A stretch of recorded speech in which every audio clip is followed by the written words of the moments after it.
So in this lesson, we're going to look at the widening war in Europe and how Germany has expanded its operations really toward Great Britain and the Soviet Union. So take a minute, prepare a quad chart. Unit 2, World War II, the war widens. And the essential question, how did Germany widen the war through its aggression toward Great Britain and the Soviet Union? After the fall of France, the war is almost over, in Europe. And that's exactly what Hitler expected. He expected overtures of surrender to come from Great Britain. He didn't expect anybody to fight back because there was really no need to. France had already fallen. The objectives of World War I are now complete in World War II. And that's what the existing Prime Minister, Chamberlain in Great Britain, thought they should do. They didn't want a war in Great Britain. They didn't want Germany to fight Great Britain. So he wanted to continue to appease Hitler like Lord Halifax had done before him. But there was a new guy on the scene rising in politics in Great Britain, and his name was Winston Churchill. And Churchill calculated that the United States would join the war, and he actually pressured our government to do that. And then he also calculated that the agreement between Germany and the Soviet Union would split, and then Russia would join the war with us as well, putting Germany really in a two-front contest that they could never win. In an effort to break the will of the British, this big aerial campaign begins, which was supposed to be followed up with Operation Sea Lion, which was the planned cross-channel operation by the Germans to attack Great Britain.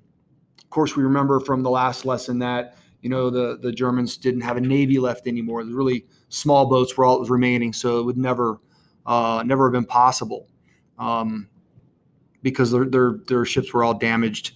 Pretty much destroyed, aside from the submarines when they went into Norway to get all those oil supplies. So what we have is an air-to-air combat, first ever really air-to-air combat in a war. And it's the Luftwaffe versus the Royal Air Force. And here we have Hermann Göring, who is the commander of the Luftwaffe, one of the people who will be held accountable for war crimes at the end of World War II, commanding the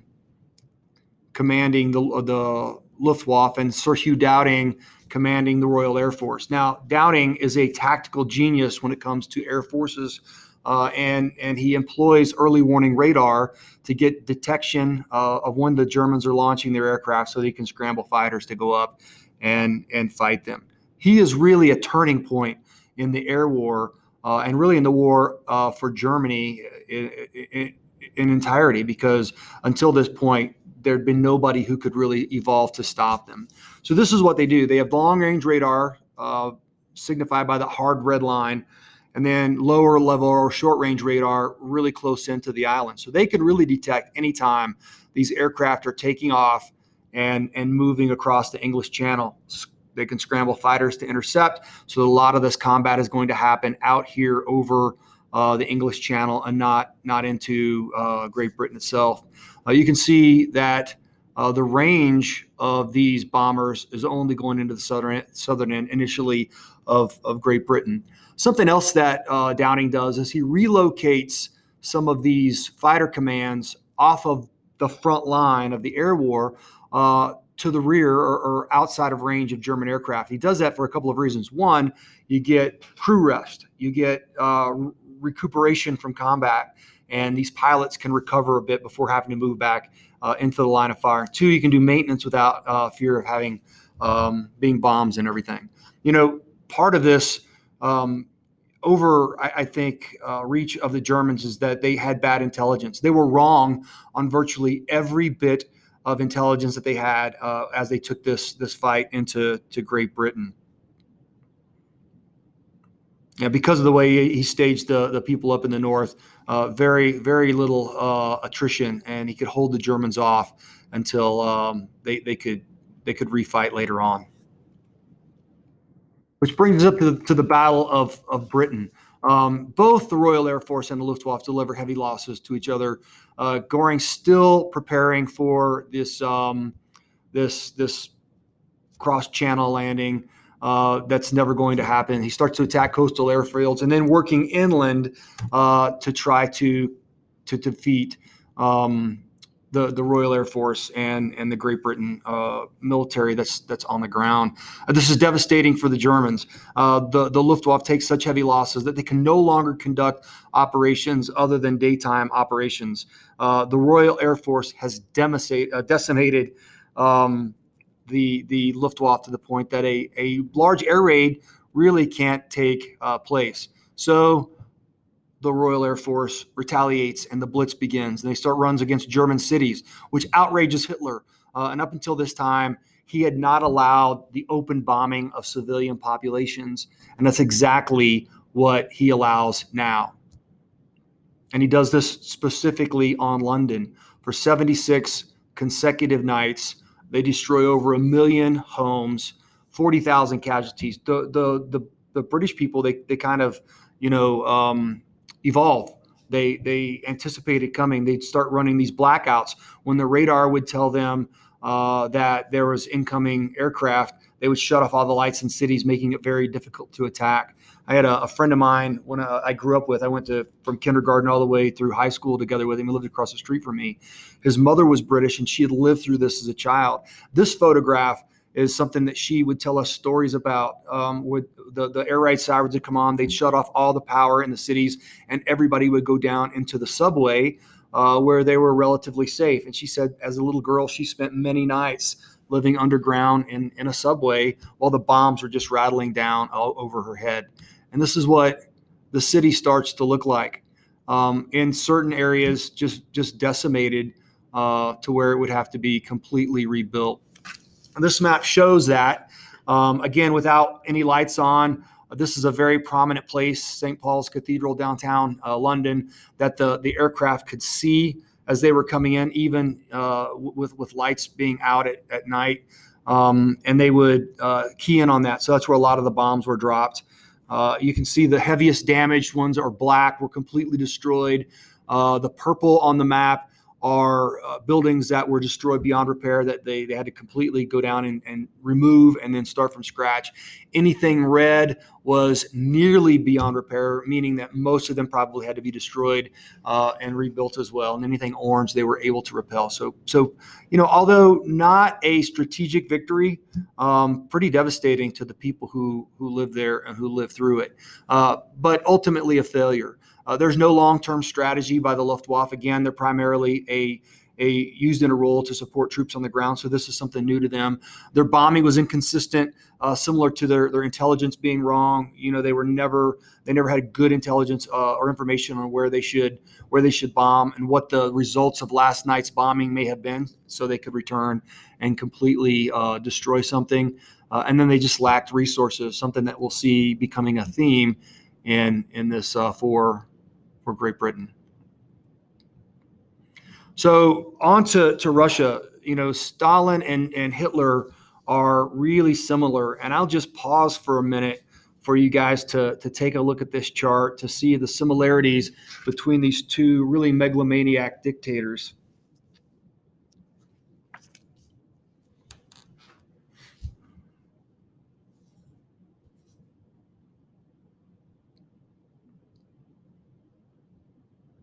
I don't know who put this together, but I just thought it was kind of fascinating. These two really well-known, murderers, to both their population and other populations, have such a unique and similar background in their upbringing. And they initially have this agreement, right, that Russia won't attack Germany, Germany won't attack Russia. And Stalin believes this. He believes that the Hitler's going to uphold his end of the deal. And even though that there's some operations going on the fringe that are close to Russia, he doesn't really think anything of it. He continues to purge key officers who are innovative and want to evolve the Soviet army, viewing them as a threat to his leadership. So they're really unprepared for any type of attack. The frontier districts on the edge of Russia are really packed with troops.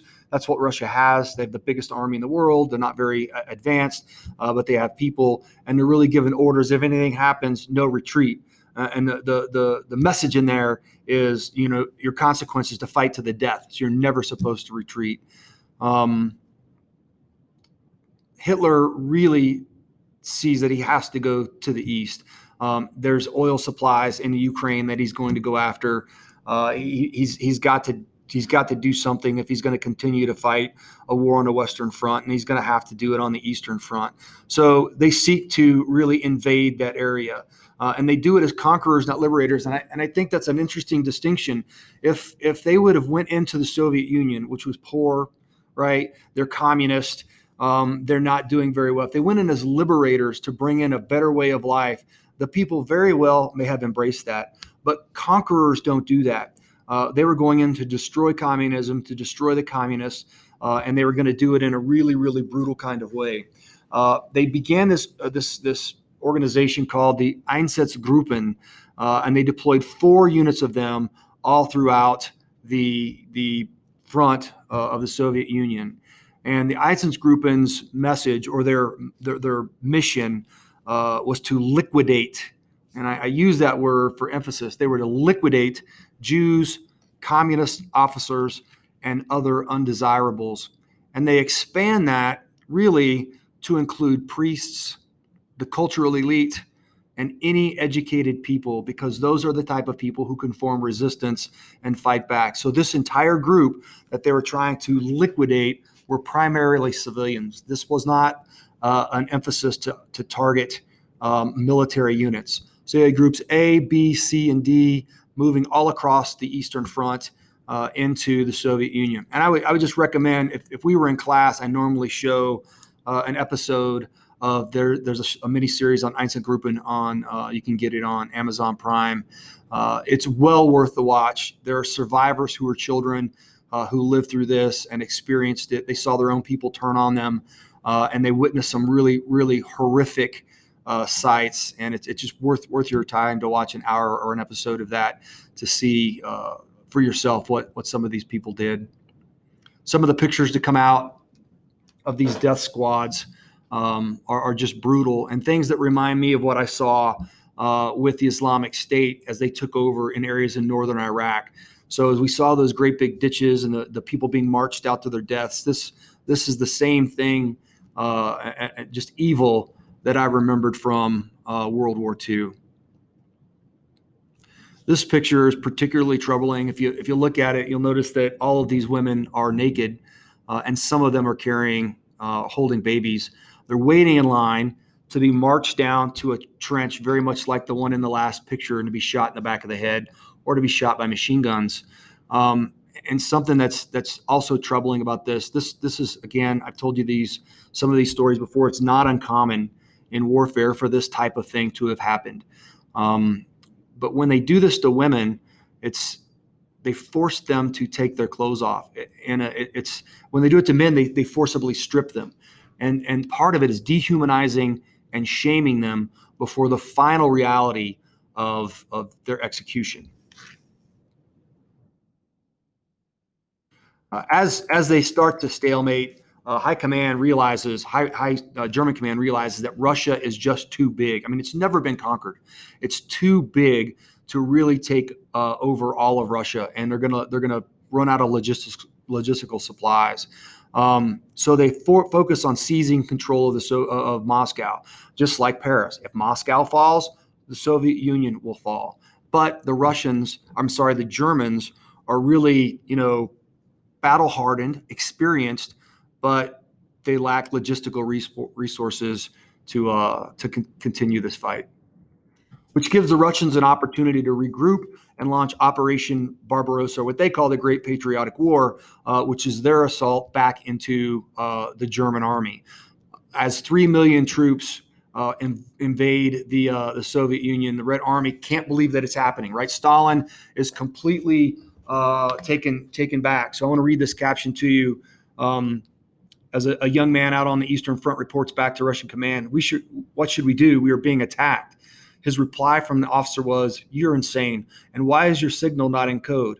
Later that morning, when the German ambassador presented the Reich's declaration of war, the Soviet foreign minister equally plaintively asked, "What have we done to deserve this?" So I think on all levels, they believed that this wasn't going to happen, and that Germany would uphold its end of the deal, when in fact Hitler just stabbed Stalin in the back, and the the pact that they had made not to attack each other was dissolved. Soviets lose 3,000 aircraft in 4 days. German machine is in full force. Again, Manstein, who was the chief of staff of the German army on the Western Front, is leading the assault into Russia, focusing on the center army group, which is going toward Moscow. And they capture 324,000 soldiers. They destroy several thousand tanks, capture another 300,000 at Smolensk in July, and then really start to stalemate in the center. But Army Group North makes it up into Leningrad, up in here, and institutes the longest siege in the history of the world. 900 days, nearly 3 years. Over 1 million Soviet people, citizens, died up there. They completely surrounded the city and cut it off from everything, essentially starving that population. Here we see a map of the offensive. Again, different than the Einsatzgruppen. This is the German army now attacking and the Russian army coming together here in the center. So we see in red Army Group North, Army Group Center, Army Group South. So 3 army groups of the German army. And then the friendlies, Army Group North, Northwest, Reserve Group West, a named general officers group, and then South, Southwest. There's several more Russian armies than the Germans who are attacking them. And honestly, should have had more evolved technology and would have been able to do a lot more. This German army is much more professional and advanced. You see the deep probing blitzkrieg lines coming into the Soviet Union, and then really Russia just kind of holding them off in key areas. The Germans were incredibly brutal to the Russians as they came through. So again, I'd ask you, if they come in as liberators instead of conquerors, would that have resulted in a little bit different, one, different treatment of the Russians, but two, a different reception by the Russians for the Germans coming in? Ultimately, their advance is halted. They outrun their logistical support. They also outrun their infantry's ability to support by taking over, holding terrain. And ultimately, they finally realize that the size of Russia is something that they cannot overcome, and that Russia has a near infinite manpower. They can continue to put more and more soldiers into the lines, no matter how many surrender or how many are killed or captured by the Germans. Next lesson, we'll look at how Russia retaliates and what they do to beat the Germans back once the Germans stop and dig in.